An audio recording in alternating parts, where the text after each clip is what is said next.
공군에선 2년 전에도 성추행 사건이 불거졌습니다. 여군 장교가 상관으로부터 민간인이 있는 술자리에 함께 하기를 강요당했고 이후에 성추행이 있었다고 말하면서 사건이 알려졌습니다. 하지만 당시 사건을 방조했다는 혐의로 신고된 상관은 지금까지 아무런 징계나 처벌을 받지 않았습니다. 국방부 감사관실이 이 사건에 대해서도 전면 재조사에 들어간 걸로 확인됐습니다. 김태영 기자입니다.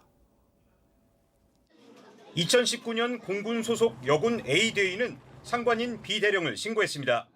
함께 출장을 간 곳에서 민간인 C씨와 술자리를 강요했고 이후 발생한 C씨의 성추행을 방조한 의혹이 있다는 게 이유였습니다. B대령과 C씨는 오래 알고 지낸 사이입니다. 그런데 A대위에 따르면 B대령은 2차 술자리로 이동하는 택시에서 갑자기 내렸고 이때 성인이니까 알아서 판단하라고 말했습니다.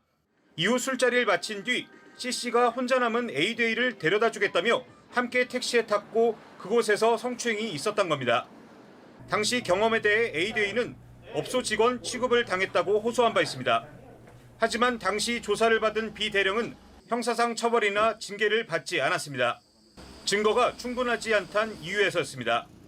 이렇게 B대령이 보직을 지키면서 A대위는 B대령에게 평가도 받아야 했습니다. 당시 근무 평정은 최하위였습니다. 국방부가 2년이 지난 이 사건을 다시 들여다보고 있는 걸로 파악됐습니다. 이 중사 사건이 불거진 뒤 처리가 미진했던 사건을 다시 파악하기 시작한 겁니다.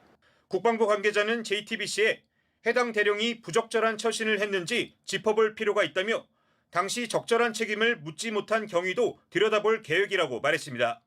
전면 재조사가 진행 중이란 건데 조사는 공군이 아닌 국방부 감사관실에서 맡았습니다. 하지만 B대령은 JTBC에 당시 택시에서 갑자기 내린 건 허리 통증 때문이었다며 그 이후 술자리부터 상황은 전혀 모른다고 주장했습니다. JTBC 김태영입니다.